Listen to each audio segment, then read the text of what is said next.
Hello guys, इस video में तो क्लास 10th मैथमेटिक्स चैप्टर 5 प्रश्नावली 5.2 का नवा क्वेश्चन। तो क्वेश्चन क्या कह रहा है, यदि किसी एपी के तीसरे और नवे पद क्रमशः 4 और -8 हो तो हमें कौन सा पद शून्य होगा ये बताना है। तो सबसे पहले आपको पता होना चाहिए, पहला पद A1 होता है, दूसरा पद A2 होता है ना। ऐसे ही तीसरा पद क्या होगा, A3 होगा। A3 तीसरा पद क्या होगा, A3। तो बराबर लिखेंगे, A3 हमें क्या दिया, 4 दिया है, 4। ऐसे ही हमें नवा पद बोला है, नवा पद को क्या लिखेंगे, A9। तो नवा पद लिखेंगे बराबर A9। A9 हमें क्या दिया है, पहला A3 फिर दूसरा A9 दिया, 8 माइनस का 8। तो हमें क्या इस दोनों फॉर्मूले लगाना है। कौन सा फॉर्मूला है AN वाला। AN बराबर, पहले तो इसको लिख लो फिर फॉर्मूला लगाओ। AN बराबर A plus N minus 1 into D, है ना। तो A3 बराबर 4 में फॉर्मूला लगाएंगे, तो A3 में फॉर्मूला लगाएंगे ये वाला। तो इसमें फॉर्मूला लगाने के लिए सबसे पहले हमें क्या करना होगा, जो A3 है उसको तो वैसे ही के वैसे ही लिखना है, इसके बराबर में ये लिख देना है, वैसे इनकी जगह 3 लिख देंगे, है ना। तो A3 का मान क्या दिया हमें, 4 दिया, तो 4 लिख देंगे बराबर। इसको हल कर देंगे, 3 में से 1 जाएगा, 2D बचेगा। तो ये समीकरण 1 बन गया, तो इसको समीकरण 1 नाम दे देंगे। ऐसे ही A9 बराबर 8 में भी फॉर्मूला लगा देंगे।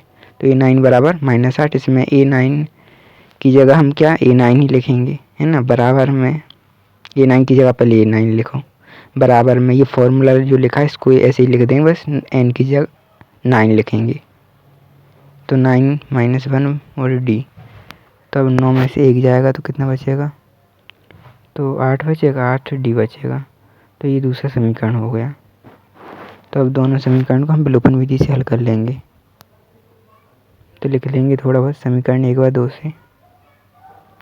तो पहले तो पहला समीकरण उतार लो, अब उसके नीचे दूसरा समीकरण उतार लो, जैसा का जैसा है वैसे ही का वैसे ही उतारना है। अब हमें देखना है इसमें कौन सी चीज़ें सेम है। सेम ए है ना, ये नहीं है ना, ए है ना सेम। इसके चिन्ह देखेंगे सेम नहीं है, तो सेम करने मतलब विपरीत करना है हमें चिन्ह। विपरीत तो घटाने पर लिखेंगे, क्योंकि विपरीत चिन्ह ही काट सकते हैं, इसलिए तो चिन्ह बदल जाएंगे सबके। पहले तो देखिए माइनस का 8 है, ये प्लस का हो जाएगा, ये प्लस का ये माइनस का हो जाएगा, प्लस का माइनस का, तो ये माइनस प्लस कट जाएगा, है ना। और ये 4 है, 8 पहले माइनस का था लेकिन अब प्लस का हो गया, तो 8 और 4 12 हो जाएगा बराबर।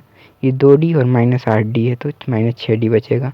तो ये -6 साइड भाग में आ जाएगा, तो 12/6 ये माइनस का D ये बचेगा। तो 2 बार में जाएगा, तो D का मान हमें -2 मिल जाएगा। अब ये D का जो मान आ गया है, इसको हमें समीकरण 1 में रखना है। 1 में क्यों रखेंगे, क्योंकि वो सरल है इसलिए लिखेंगे D का मान समीकरण 1 में रखने पर। तो 4 की जगह 4 हम लिखेंगे, जैसा वैसे ही का वैसे ही लिखना है, बस D की जगह -2 लिखना है। इन दोनों के बीच में कुछ नहीं तो गुणा लगाएंगे, D की जगह -2, माइनस लगा इसलिए ब्रैकेट में, इन दोनों का गुणा कर दो पहले तो ये -4 हो जाएगा, है ना। अब हमें क्या करना है, इसका -4 का हम पक्षांतर कर देंगे, तो इस साइड आएगा, तो 4 + 4 हो जाएगा बराबर है, तो ये 8 हो जाएगा ना। ए बराबर हम 8 लिख सकते हैं। तो ए का मान हमें मिल गया, डी का मान मिल गया। अब हमें क्या बताना है कि कौन सा पद शून्य होगा। कौन सा बोला है ना, इसका कौन सा पद शून्य होगा, यानी कौन सा पूछा है हमसे। तो हम पहले मान लेंगे, माना n व पद शून्य होगा, पहले तो ये मान लो। अब मैं थोड़ा बहुत बताऊंगा आपको। n व पद शून्य होगा, जैसे पहला पद को हम क्या लिखेंगे A1, दूसरे पद को A2, तीसरे को A3, ऐसे nवें पद को क्या AN लिखेंगे। ये थोड़ा बहुत पता होना चाहिए, nवें पद को n, जैसे जो पूछा रहता वही नंबर रहता नीचे, है ना, जो पूछा रहता वही नंबर। तो nवा पद बोला इसलिए AN होगा बराबर 0। तो इसमें जैसे ये फॉर्मूला लगा ना वैसे इसमें लग जाएगा। तो ये फॉर्मूला हमें लिखना है AN बराबर A + N - 1 इंटू D। तो AN किसके बराबर है ना, इसके बराबर है, तो इसकी जगह हम ये पूरा लिख देंगे, तो A + N - 1 इंटू D बराबर 0 हो जाएगा। अब हमें क्या देखो, D और A का मान दिया हुआ है, तो हमें ये जो मान है निकाले थे, इसलिए ही निकाले थे जिससे ये रख सकें इसमें। तो रख देंगे मान D का जो मान है -2, तो ब्रैकेट में लिख के रख देंगे। ये अंदर इसके दोनों में गुणा होगा, n में भी -2 1 में भी। तो ये प्लस और माइनस है तो माइनस हो जाएगा, तो 2n हो जाएगा। माइनस और माइनस है तो +2 हो जाएगा बराबर 0। अब ये 6 8 और 2 कितना हो जाएगा, ये 2n का 2n है, ये 8 10 हो जाएगा ना, 8 और 2 10 बराबर 0। 10 का इस साइड पक्षांतर तो माइनस का 10 हो जाएगा इस साइड, तो माइनस से माइनस कट गया तो n बराबर क्या हो जाएगा 10/2। तो काटेंगे तो 5 बार में कटेगा तो n का मान क्या 5 आ जाएगा।